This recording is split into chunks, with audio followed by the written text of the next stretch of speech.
because of the decisions that I was making, I robbed myself of that opportunity. I never knew when I was out there that this could one day lead to me never seeing my family again.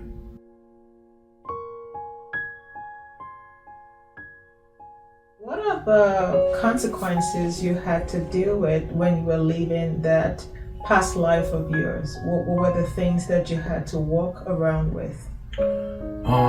One of the biggest consequences that I can say that I had to live with when I was out there committing crimes, living that life, was not only going to prison, that's just one thing, but when I was in prison, my mother died, my father died, my grandmother died, my grandfather died. I'm so sorry. Aunts, uncles, some of my best friends.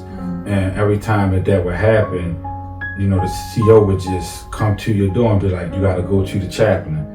And the chaplain is a short walk, but when you know you walking to the chaplain because they called you there, it's a long walk. And just the pain I felt having to call home, hear my sister crying and said, Mommy died. And I couldn't go to the funeral, and I didn't have the money to help pay for it.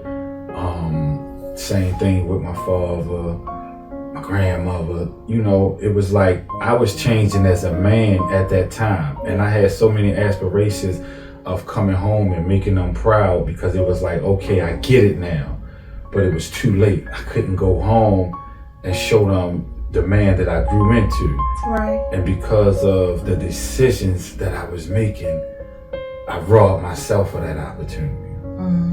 And I never knew when I was out there that this could one day lead to me never seeing my family again. And that was one of the things that really made me change. I never want to go through that again. Wow. Any other experiences you had in the prison? Yeah, so now that I understand the mental health side of things, a lot of people in prison are suffering from depression, so many different mental illnesses, and in prison, they don't really give you the help that you need. Like, this a real scenario, true story. I remember I was in prison. You don't get to pick who your cellmate is. Or sometimes you can, but a lot of times you don't. If you know you got a cellmate and then he go home, soon as he leave out that door, it's another bus coming in. Dropping another one. Dropping another load off. And when the inmates come in, you really don't get to pick. You might be at work, or you might be outside in the rec yard playing basketball. Then when you come back, it's somebody in your cell. But who is this person in your cell? What is this person's mental capacity? Right. And you know, you'll start to see that some of the people they put in your cell are crazy. They take medicine, but they don't have no counselors and psychiatrists coming to help you understand their ailment. So you're forced to deal with them waking up talking to themselves in the middle of the night, or them just staying in the cell all day because they depressed, or them having outbursts of anger. You know all what I mean? Behavioral all negative patterns. And it's nobody that's going to come from the staff. It's none of the staff is going to come in that unit and say, hey, the cellmate that living in your cell has ADHD, or he's, you know, retarded, or he's suffering, he's been traumatized, or whatever the case may be, or he's taking this medicine. They don't care. He's coming in the cell with you. You deal with it.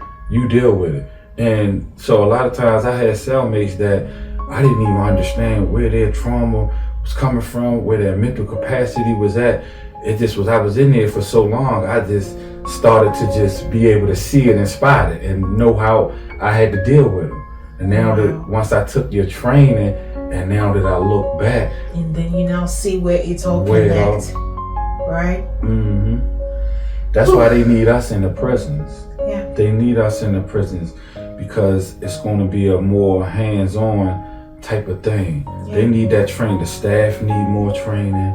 The inmates need more training. The same program that we took coming through your facility, they need to offer it to the inmates so everybody can understand what trauma is. Yeah. And understand where it comes from, the roots of trauma. That's what I learned from you, the roots of trauma. I've been traumatized all my life. Yes, you've been through a lot, but I'm super proud of you, Kevin. The man you've become is outstanding. You had your peers talk about you so greatly.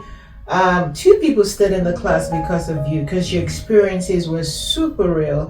You also mentioned that a week into the training, you stopped smoking. Yeah, I remember having to wake up every day and do something on a professional level. Yeah. Here it is, I'm this ex-street guy who always did things the street way.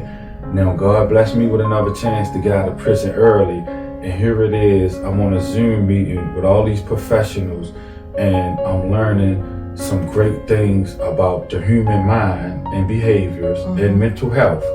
And everybody came dressed nice. You had to be on time. You had to be professional, couldn't use certain languages. So that was your mirror. That was my mirror. Oh gosh, love it. You know, and I fell in love with the idea of representing myself like a decent, normal human being. And it just motivated me to take more trainings. It motivated me to meet with you more. Because, you know, y'all call me, y'all email me. And anytime y'all call or email, I come because it's always food for thought. There's always positive information. There's always enrichment. I'm learning so much from you. So thank you. I'm always a phone call away. Thank you. Thank you so much, guys, for being here. We appreciate you for listening. Thank you. Thank you for joining us on this journey of discovery into the transformative power of alpha culture. As you continue to integrate these principles into your life, may you experience profound growth, healing, and a renewed sense of purpose.